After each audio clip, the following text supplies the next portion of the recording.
everyone, this is Valvis Alarm here, and for this particular episode, I'm going to be chatting a little bit about my personal sort of top 5 favorite game characters of all time. Now this is just my personal top 5, obviously they don't represent, everyone else out there, so these are just 5 characters I've personally had a connection with, through their games and always sort of stuck with me, even as a child. So, I would love to know everyone else's sort of favorite video game character. It's one of those things I've always been sort of curious and always sort of asked people. So I hope you guys enjoy the video and all you guys take care.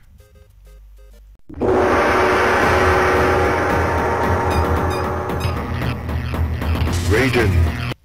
When I was a young kid, I was sort of brought up a little bit with samurai movies and karate movies and Bruce Lee and these type of fighting movies. And when I was skimming through Mortal Kombat, this first Mortal Kombat game that came out, and I was going through different characters, and then I saw Raiden for the first time, and that visually, I don't know, just the way Raiden looked to me as a child kind of blew my mind. As a child, I kind of looked at him as sort of the evolution of Bruce Lee, like that next step. At least, this was like me being 5 years old or whatever, and I remember being both like intimidated by the way he looked and also wanting to be him for Halloween. He was just, there was something iconic about the look of Raiden that always kind of stood with me as a child. Even more than iconic figures like Mario and Zelda, and for some reason it was Raiden was really the first game character that really, like, holy crap, who is this guy? My mind was just blown. Raiden, man. Raiden was my guy. And even until now, Raiden is still my character.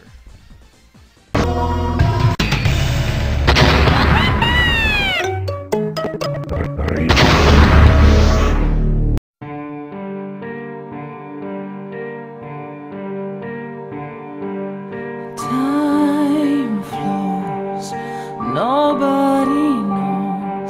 Years go by, where we go, alone from here. I've always been sort of a big fan of Silent Hill, and sort of the story things they do with that game and that series is always something that always in a way impressed me.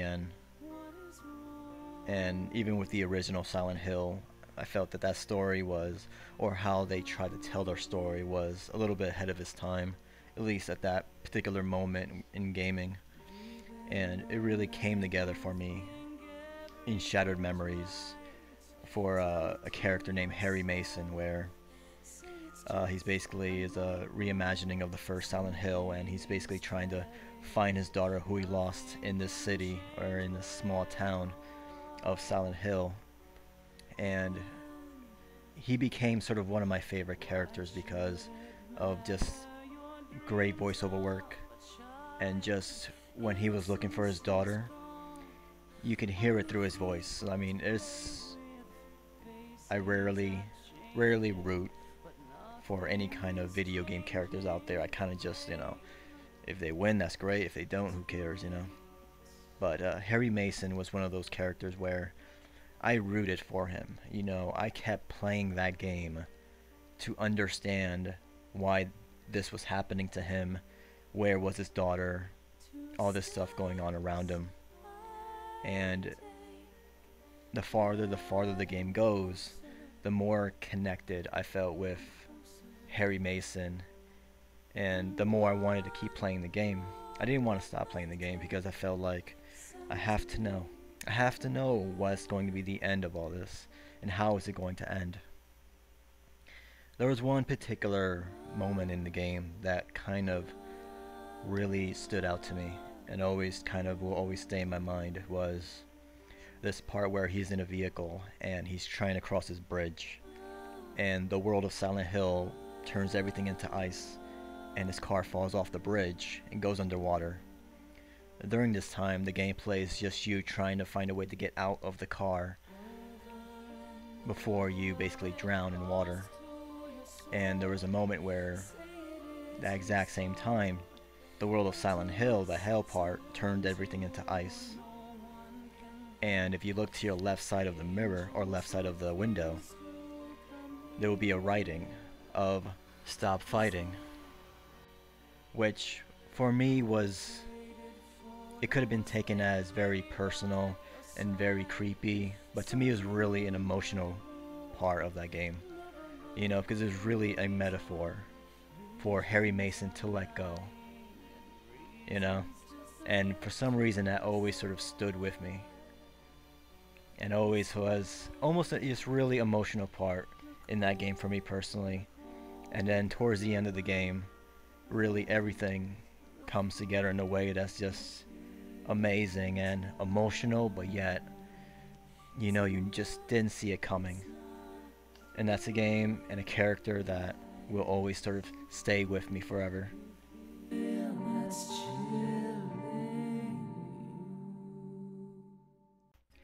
Jade from Beyond Good and Evil was definitely,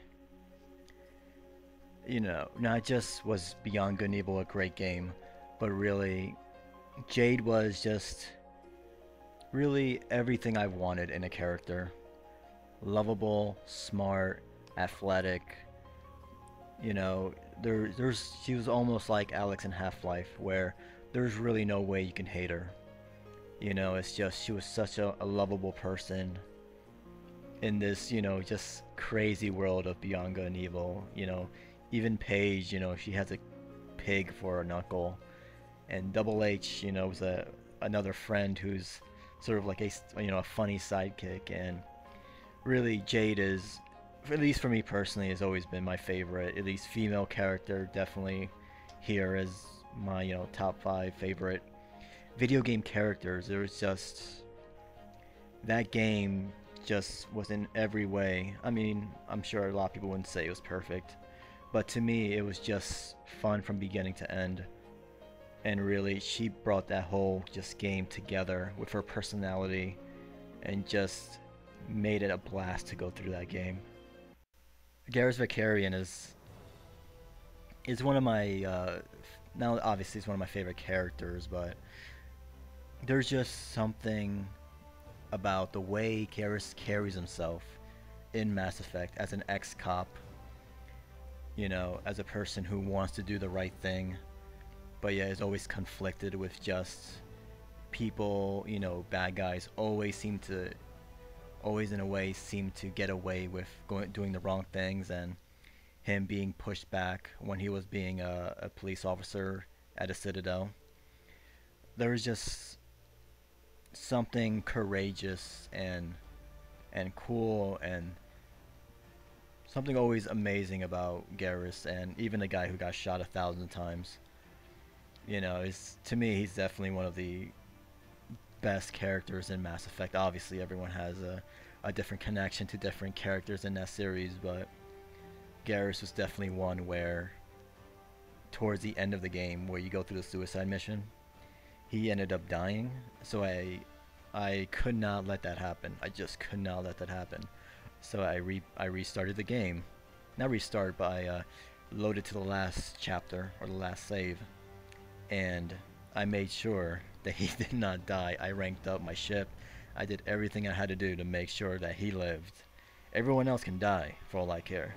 Garrus, he had to live, because I'm not playing Mass Effect 3 without Garrus. That's all I'm saying. Number 1 character, Solid Snake.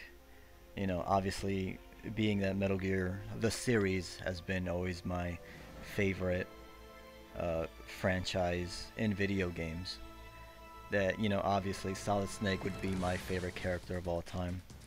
And, you know, I remember playing Metal Gear Solid 1 on the PlayStation 1 and really being moved and changed about, after playing that game, I felt like this is it. Like, games are going to be something special in the future, you know. In 20, 30, 40 years, games are going to be something important to media. And it was really that game that opened my eyes to that. You know, before I played Metal Gear, I just, you know, I was just some guy who looked at games and was like, oh, play some sports games, have some fun, whatever, no big deal. I never looked at it as anything else as that. But, you know, Metal Gear Solid was the first game where, you know, I was playing for the character and I was like, wait a minute, so you can add story to video games now? I didn't know you can do that. You know, my mind was blown away. I was like, I'm playing an interactive movie here. Like, you know, it's like all of a sudden I'm caring so much about this character. That never happened before. And, you know, and I loved, because that was sort of a time where a lot of main characters in video games were either super good, like they never did anything wrong, or super evil, like they were evil and that's it, you know? And to me, Metal Gear Solid was sort of refreshing because there was really no such thing as a bad guy. There was really no such thing as a good guy. Everyone just had issues. Everyone was human. And that was something that really opened my eyes to, you know, wow, why isn't more games doing this? You know, it's like, yes, everyone is just human. There's no, you know, either or. And I was just stuck on Metal Gear Solid, man. I'll play that game every year, non-stop. I mean, it's just something that blew me away. Absolutely blew me away. I mean, if it wasn't for Metal Gear Solid, I probably still would not care too much about video games or care about, you know, the media and where is it going in, you know, in 20 years. So it's really thanks to Metal Gear Solid for myself that, you know, to sort of open my eyes to what video games can be in the future.